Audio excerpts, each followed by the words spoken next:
Jackie Chan fait partie des acteurs éternels dont le nom restera gravé à jamais dans les annales du cinéma et dans le cœur de millions de ses admirateurs dans le monde. La star asiatique possède en effet un charisme et une prestance qui ont fait de lui un comédien hors norme, capable de tourner lui-même ses propres scènes d'action sans l'aide d'un cascadeur. Jackie Chan est un acteur accompli qui a réussi à se sortir par ses propres moyens de la misère en créant une légende qui est bien partie pour durer. L'homme qui est né dans la pauvreté est en effet aujourd'hui l'un des hommes les plus riches sur la planète. Et devant une telle corne d'abondance, il est logique de se demander où Jackie Chan peut bien dépenser son argent et quel pourrait être son style de vie. Alors installez-vous bien confortablement car aujourd'hui nous allons découvrir comment Jackie Chan dépense ses millions et vous serez certainement étonné. N'hésitez pas à liker la vidéo si elle vous plaît et si vous êtes nouveau sur la chaîne, n'oubliez pas de vous abonner et d'activer la notification pour ne rater aucune de nos prochaines vidéos. On commence.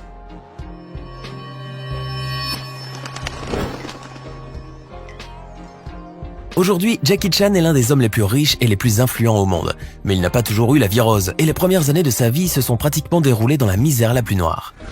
Jackie Chan est né à Canton, près de Hong Kong, le 7 avril 1954 sous le nom de Chan Kong-sang, ce qui signifie né à Hong Kong. Et selon la légende, si la plupart des bébés naissent après 9 mois, Jackie Chan était déjà particulier, car il serait né bien après le terme, forçant Madame Chan Lily à accoucher par césarienne. Une opération qui aurait coûté environ 26 $ américains, ce qui était assez cher dans les années 50. Surtout pour une famille de réfugiés de la guerre civile chinoise, vivant dans la précarité et sans aucun revenu stable. Les parents de Jackie n'ayant donc pas les moyens de payer, le docteur qui avait mis le bébé au monde leur proposa un marché consistant à lui permettre d'adopter l'enfant en contrepartie du règlement des frais d'hospitalisation. Mais Jackie Chan était le premier fils de ses parents et pour eux il était le symbole vivant de leur nouveau départ à Hong Kong. Heureusement, des amis de Charles Chan, le papa de Jackie, lui ont prêté de l'argent pour régler les frais d'hospitalisation. Ce geste généreux a pu sauver la petite famille de la honte et de la séparation. Jackie a donc pu passer les 6 premières années de sa vie à l'ambassade de France à Hong Kong, où travaillaient ses parents en tant que cuisinier et femme de chambre. En 1961, les parents de Jackie Chan vont immigrer en Australie, où une occasion de travail alléchante se présente. Les parents désireux que leur fils ait une éducation chinoise vont alors inscrire Jackie, seulement âgé de 7 ans, à l'opéra de Pékin du maître Yu Shanhuan. Ce dernier, tombé sous le charme du petit Jackie, finit par l'adopter carrément, en faisant de lui son filleul et disciple privilégié. C'est donc sous sa houlette que Jackie Chan va apprendre les arts martiaux et les divers maniements d'armes tels que le bâton, le sabre mais aussi l'acrobatie, le théâtre, la danse et le chant. Pour atteindre un excellent niveau de perfection, le rythme imposé aux élèves était quasiment infernal, et le petit Jackie a dû endurer les affres d'un entraînement intensif. Les étudiants devaient ainsi s'entraîner plus de 18 heures par jour en commençant dès 5 heures du matin pour ne finir qu'après minuit. Une discipline quasi militaire et une exigence de fer leur étaient demandées, et si jamais par malheur un élève échouait lors d'un exercice, il voyait sa punition doublée en difficulté.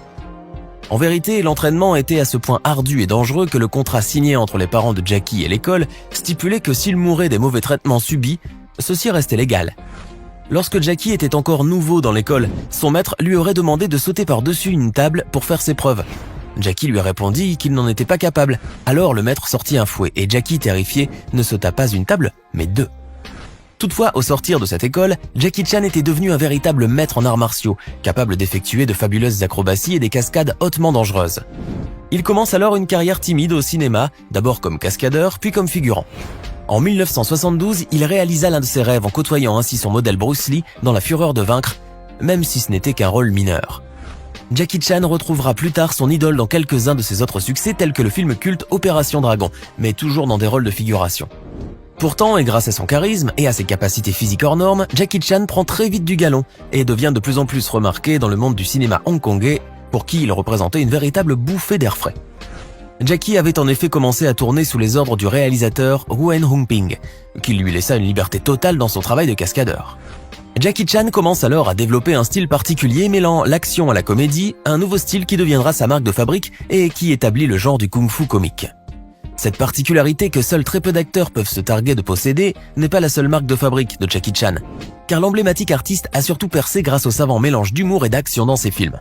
Cette recette spéciale a donc pu façonner son éternel personnage de champion d'arts martiaux loufoque, ou tel un Gaston Lagaffe, maître de kung-fu, et bien évidemment le public a été immédiatement conquis. La première véritable percée de Jackie s'est produite donc en 1978 avec le film « Le Chinois se déchaîne ». Puis viendra le film « Le Maître chinois » qui le propulse définitivement sur la vague du succès. Désormais, Jackie Chan s'était fait un nom à Hong Kong et voulait, à l'instar de Bruce Lee, son idole, séduire les États-Unis et dans une plus grande mesure le monde occidental. Aujourd'hui, Jackie Chan est connu dans tous les pays du monde. Sa notoriété est telle qu'il suffit d'évoquer son nom pour voir les gens sourire et commencer à imiter ses nombreuses grimaces hilarantes. Son succès aux États-Unis prit une forme triomphale avec le film policier Rush Hour sorti en 1998, qui aura deux suites, Rush Hour 2 en 2001 et Rush Hour 3 en 2007. Des films comme Shanghai Kid, Le Smoking ou encore Le Tour du monde en 80 jours, une adaptation cinématographique de l'œuvre de Jules Verne dans laquelle il incarne Passepartout. Ainsi, Jackie prouve que dans les années 2000, malgré le temps qui passe, le comédien déploie toujours une énergie débordante et communicative.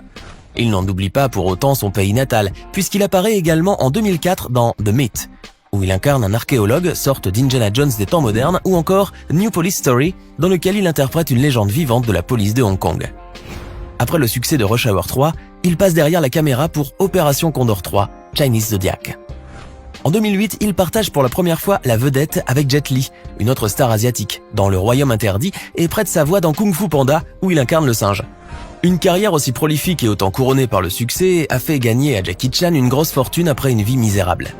L'acteur cascadeur est en effet parvenu à amasser une immense fortune que certains estimaient à plus de 350 millions de dollars en 2015 et qui serait aujourd'hui égale à environ 370 millions de dollars. Et avec un revenu annuel de plus ou moins 50 millions de dollars par année, le comédien chinois se place régulièrement dans le top 10 des acteurs les mieux payés de la planète, selon le magazine américain Forbes. On estime d'ailleurs son cachet pour un seul film à au moins 10 millions de dollars, et l'ensemble de ses films ont rapporté plus de 2,6 milliards de dollars au box-office mondial.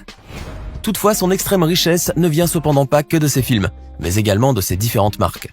L'acteur utilise ainsi son image dans des domaines divers et variés. En plus d'être un acteur de kung-fu par excellence, Jackie Chan est aussi un restaurateur et entrepreneur. Il a lancé une chaîne de restaurants appelée Jackie's Kitchen à Hong Kong, en Corée du Sud, et aussi à Hawaï. Jackie s'est lancé aussi dans le secteur des cafés avec une chaîne appelée Jackie Chan's Java Coffee.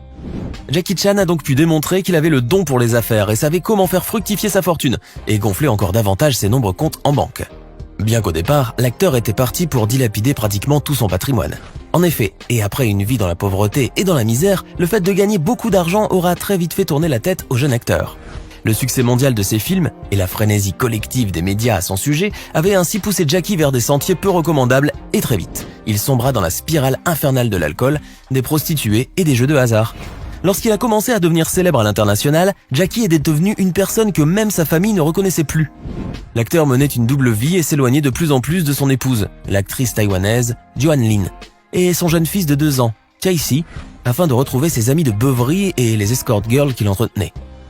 Jackie Chan aurait ainsi dépensé plus de 2 millions de dollars en un an afin juste de régaler ses amis et en leur offrant des cadeaux extravagants, tels que des montres et des voitures de luxe, des vestes en cuir faites main ou des cartons de vin extrêmement onéreux.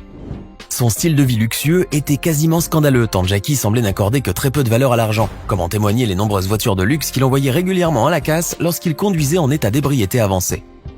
Il pouvait ainsi cracher sa Porsche le matin et le soir même on l'apercevait totalement ivre et fonçant à toute allure au volant d'une Mercedes flambant neuve. Heureusement, l'âge amène la raison. Et Jackie Chan s'est depuis particulièrement assagi et est même devenu un fervent philanthrope et ambassadeur international de l'UNICEF, travaillant sans relâche à des causes caritatives. La fondation caritative Jackie Chan qu'il a créée offre une scolarité et une aide active aux jeunes de Hong Kong. Et pour subvenir aux besoins minimums des enfants et des personnes âgées dans les campagnes reculées de Chine, il fonde en 2005 la fondation Cœur du Dragon. Jackie Chan dépense donc aujourd'hui son argent dans les œuvres caritatives, essayant de donner leur chance à des gens défavorisés, ce qui est bien entendu une activité extrêmement louable. Car avec de grands pouvoirs arrivent de grandes responsabilités, et il semblerait que notre cher Jackie Chan l'ait bien compris depuis qu'il s'est engagé dans cette voie humaine. Alors que pensez-vous de l'incroyable parcours de Jackie Chan et son ascension de la misère la plus noire à l'extrême richesse et à la célébrité mondiale? Donnez-nous votre sentiment dans les commentaires. Et si la vidéo vous a plu, n'oubliez pas de mettre un pouce bleu, de vous abonner et de la partager avec vos amis. À demain, même heure, même chaîne pour une nouvelle vidéo.